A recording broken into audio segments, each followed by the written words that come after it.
ప్రభుత్వ అధికారులకు చిరంజీవి అయినా ఒకటే, నార్మల్ పర్సన్ అయినా ఒకటే అని మరోసారి రుజువైంది. సెలబ్రిటీ, పైగా మెగాస్టార్, అన్నింటికీ మించి మాజీ కేంద్ర మంత్రి, పద్మవిభూషణ్ గ్రహీత. ఇన్ని ఉన్నా కూడా మున్సిపల్ కార్పొరేషన్ అధికారులు చిరంజీవికి చుక్కలు చూపిస్తున్నారు. ఇళ్ల నిర్మాణాల అనుమతుల కోసం ప్లాన్ సబ్మిట్ చేసిన వాళ్లకు, నిర్మించిన ఇళ్లకు మార్పులు చేర్పులు చేసిన తర్వాత క్రమబద్ధీకరణకు ఎంతో మంది తమ ఇళ్ల ప్లాన్లను జీహెచ్ఎంసీకి దరఖాస్తు చేస్తూ ఉంటారు.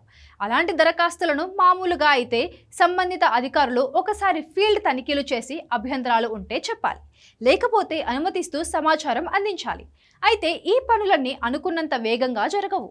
కొన్నిసార్లు వాళ్లకు కావాల్సింది ఇచ్చి నానా అవస్థలు పడి తమ ప్లాన్ ఓకే చేయించుకుంటారు జనం. కామన్ పీపుల్ ఏమో కానీ ప్రముఖుల విషయంలో మాత్రం అధికారులు మరో రకంగా వ్యవహరిస్తున్నారు. వాళ్ళ దరఖాస్తులను ఆగమేఘాల మీద పరుగులు పెట్టిస్తారు. రోజుల వ్యవధిలోనే అన్ని అనుమతులు వచ్చేస్తాయి, లేదంటే మార్పులు చేర్పులకు ఓకే చెప్పేస్తుంటారు. కానీ కారణం ఏమిటో తెలియదు. కానీ చిరంజీవి విషయంలో ఇవేవీ జరగడం లేదు. అసలు విషయం ఏమిటంటే 2002లో మున్సిపాలిటీ అనుమతి తీసుకొని చిరంజీవి G+2 అంతస్తుల ఇంటిని నిర్మించుకున్నాడు. ఈ మధ్య అదే ఇంటికి మార్పులు చేసి మళ్లీ కట్టించాడు. అయితే ఇంటిని పునరుద్ధరించిన తర్వాత తనిఖీ చేసి చట్ట ప్రకారం క్రమబద్ధీకరించాలని మొన్న జూన్ 5న మున్సిపల్ అధికారులకు దరఖాస్తు చేసుకున్నాడు చిరంజీవి. 40 రోజులు దాటిపోయిన తర్వాత కూడా మున్సిపల్ అధికారుల నుంచి ఉలుకు పలుకు లేదు. చిరంజీవి లాంటి ప్రముఖుడి దరఖాస్తును జీహెచ్ఎంసీ అధికారులు ఎందుకు పట్టించుకోలేదో ఎవరికీ అర్థం కావడం లేదు. 6 ఏళ్ల పిల్లాడి నుంచి 60 ఏళ్ల ముసలాడి వరకు చిరంజీవి అందరికీ తెలుసు.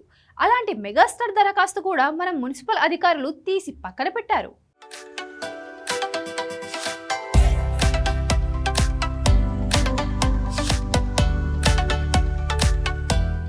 ఎన్నిసార్లు కలిసినా ఎలాంటి ఉపయోగం కనబడలేదు. దాంతో మున్సిపల్ అధికారుల వైఖరిని సవాల్ చేస్తూ మెగాస్టార్ హైకోర్టులో పిటిషన్ దాఖలు చేశారు. కేసు విచారణ సందర్భంగా జడ్జి ఆశ్చర్యపోయినట్లు తెలుస్తోంది. దరఖాస్తును పరిశీలించి ఎందుకు చర్యలు తీసుకోలేదో చెప్పాలని జడ్జి అడిగినా మున్సిపల్ లాయర్ సరైన సమాధానం చెప్పలేకపోయారు. చట్ట ప్రకారం దరఖాస్తుపై జీహెచ్ఎంసీ చర్యలు తీసుకుంటుందని మాత్రం హామీ ఇచ్చారు. 2 వైపుల వాదనలు విన్న న్యాయమూర్తి 4 వారాల్లోగా దరఖాస్తును పరిశీలించి చట్ట ప్రకారం చర్యలు తీసుకోవాలని ఆదేశించారు. 2002లో చిరంజీవి స్థలం కొని ఇల్లు కట్టుకున్నారు. ఆ ఇంటికి ఆనుకుని ఉన్న ఖాళీ స్థలాన్ని కూడా కొనుగోలు చేశారు. ఆ స్థలంలో చేసిన నిర్మాణాలకే ఇప్పుడు మార్పులు చేశాడు చిరు. అసలు సమస్య అంతా ఇక్కడే మొదలైంది. చిరంజీవి కొన్న ఖాళీ స్థలం 595 చదరపు గజాలు జూబ్లీహిల్స్ హౌసింగ్ సొసైటీది.